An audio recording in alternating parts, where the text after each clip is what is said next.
right. How do you know Ellen? TMA? THA. THA, yeah. THA. How do you know Ellen?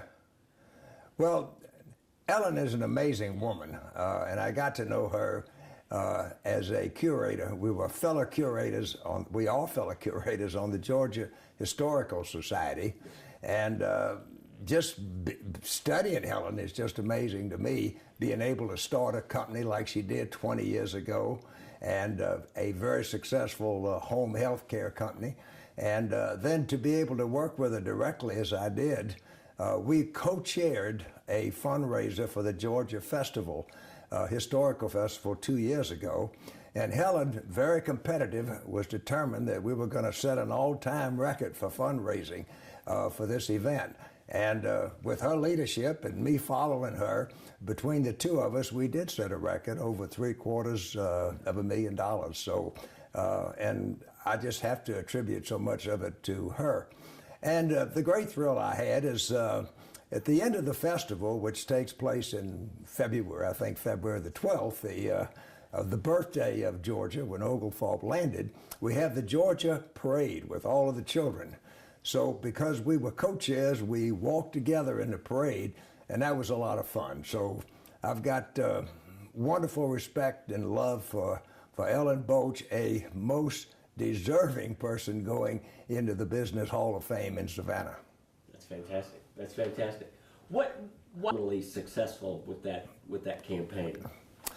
Well, I think maybe both of us being a little competitive, and we wanted to do a good job, and which is characteristic of Ellen. And I'd like to think that I like to do a good job too. So I guess between the two of us, we were determined that we were going to really do well and perhaps set a record, and which we did at the time.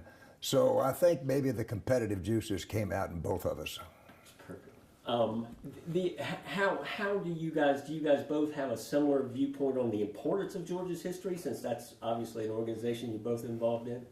Well, we do, and the Georgia Historical Society has just done an incredible job. The oldest continuous historical society in the South, Todd Gross, who is our president, has done a terrific job with a great staff. He's got a wonderful staff, and so they're great to work with. And we've got a wonderful board of curators, and Ellen is typical of that, very successful in whatever she did, and so many of them are the same way.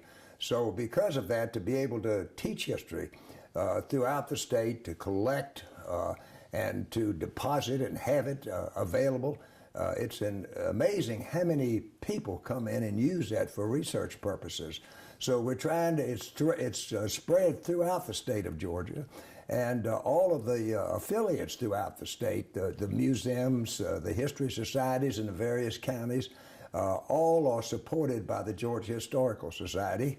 And I happen to be the chairman of the curators for the next 2 years, so I'm very excited about it and looking forward to helping all I can with what is a very important part of our state, our great history.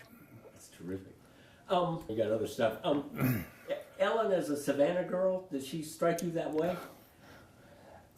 Ellen and my wife have a lot in common. They love life, they love people, and they love to look good and dress good, and they both do. And Ellen has got that personality, and she's a delight to be around. She lights up a room when she comes in. Same way with my wife. So I'm especially attracted to her, and then her great husband, Dr. Jeep, who is a good friend of mine too, and he's in his own right is one fine surgeon, one fine orthopedic doctor, and I've gotten to know him. So it's just been great to get to know and to socialize and be a part of Ellen and her husband, Jeep. Now, it's said that she loves to party. Well, she's the life of a party, as Barbara, my wife, is a life of a party, and they light up a party when they come in. And first of all, they're striking. Both of them are very striking. And so when I see her, she lights up my life when I see her, just like my wife does. That's perfect. Now, Ken Griner asked me, well, what about the G? What's the origins of the G? Well, when I first came here in 1964, I felt like I was young enough to think we needed a change. And so I wanted a forward-looking G. And John Donaldson, who was my backfield coach, his wife Ann, is an artist. And so I asked him if Ann would maybe come up with something.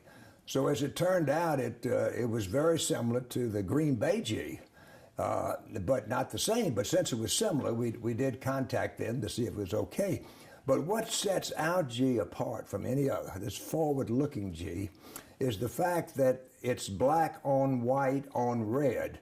And those are the most harmonious colors in existence. You can see it way off. It makes a statement.